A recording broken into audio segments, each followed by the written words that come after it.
ibu semuanya, apa kabar? Dengan saya Bidan Ita di sini.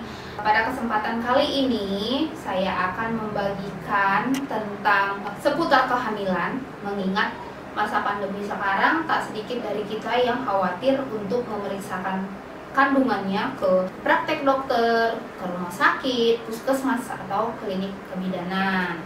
Nah, kali ini saya akan membahas tentang trimester 1 yang biasanya dialami oleh ibu hamil itu adalah mual muntah. Nah, mual muntah pada kehamilan awal trimester pertama dihitung dari usia 0 sampai 12 minggu. Nah, biasanya itu akan mengalami mual muntah. Mual muntah di sini aman bila tidak sampai lemas, tidak pusing berat.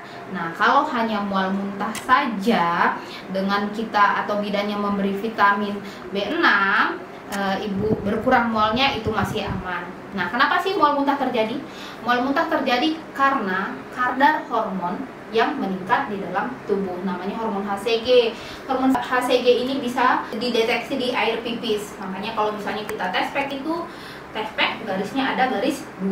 Nah, kenapa ada garis 2? Karena di pipis ibu ada hormon bayinya.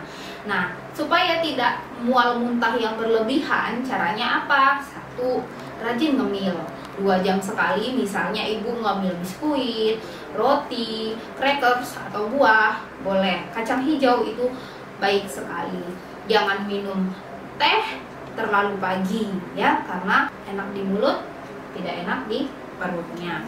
Nah, sering pusing juga terjadi pada kehamilan trimester pertama. Kenapa pusing? Ya itu tadi, karena asam lambungnya meningkat, ditambah lagi ibu malas makan, biasanya kepalanya akan pusing. Tapi kalau misalnya kita mengalami pusing yang berat, langsung ke rumah sakit atau ke dokter atau ke bidan atau tenaga kesehatan yang terdekat. Nah, nyeri perut bagian bawah atau kram perut bagian bawah sering terjadi pada trimester yang pertama.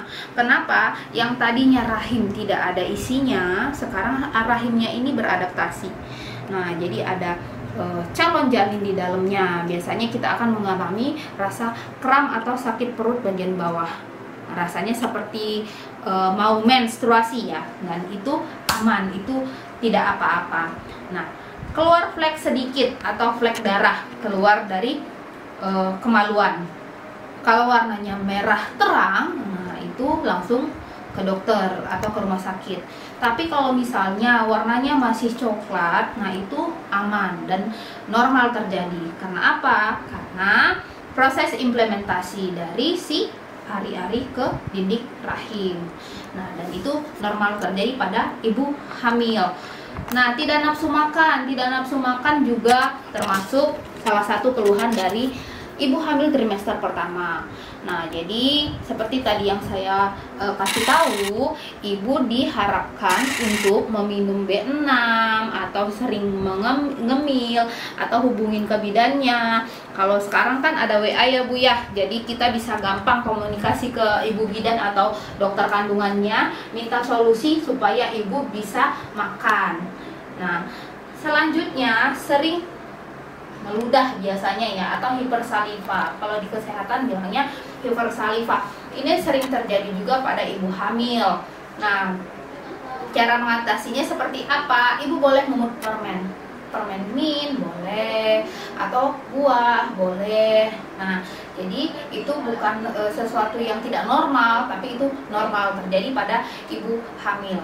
Sering buang air kecil juga terjadi pada ibu hamil awal kehamilan. Kenapa? Karena si kantung kemih ketekan sama si rahim. Nah, itu normal terjadi pada ibu hamil.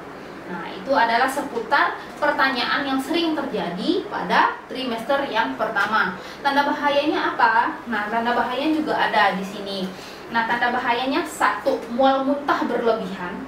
Nah, jadi setiap makan muntah. Nah, dan ibu ditandai dengan lemes, pucat, kepalanya berat. Nah, itu harus ke rumah sakit atau telepon bidannya, telepon dokternya untuk cari solusi, minta solusi yang terbaik. Karena apa? Kita takutkan ibunya nanti mengalami hiperemesis gravidarum. Ya.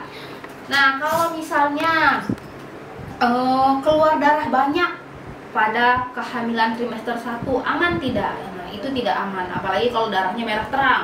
Nah, ibu harus langsung ke rumah sakit. Kalau nyeri perut hebat, nah itu juga tanda bahaya pada kehamilan trimester 1. Tanda bahaya pada trimester 1 yang nyeri hebat bagian perut ini, kita takutnya hamil di luar kandungan atau hamil ektopik.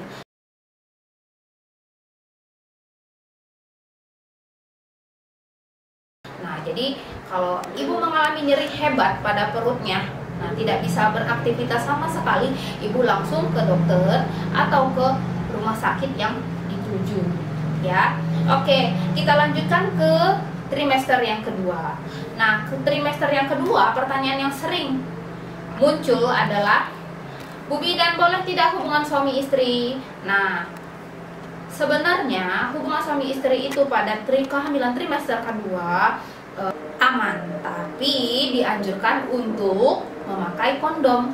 Kenapa memakai kondom? Karena pada cairan sperma terkandung zat prostaglandin. Zat prostaglandin ini berfungsi untuk membuka mulut rahim. Nah, jadi rahimnya bisa kontraksi dan bayinya bisa keluar. Nah, jadi kalau misalnya bayinya keluar namanya keguguran atau abortus.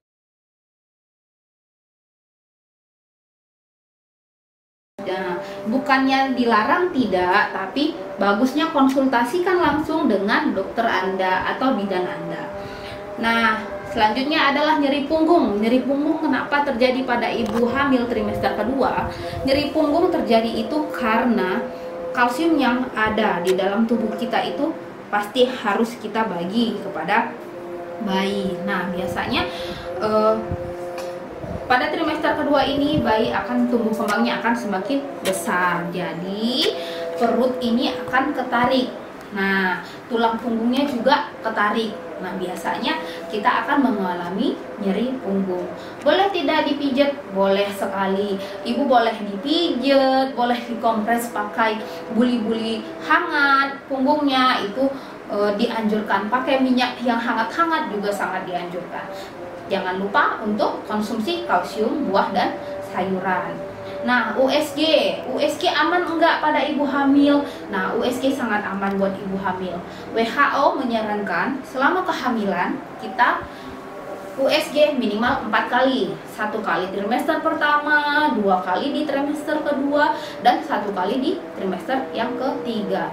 Kecuali kalau misalnya ibunya ada keluhan yang lain, misalnya pada saat dokter USG ibu air ketubannya kurang, atau posisi ari-arinya, atau posisi bayinya, atau kekurangan air ketuban, biasanya dokter akan menyarankan untuk USG ulang.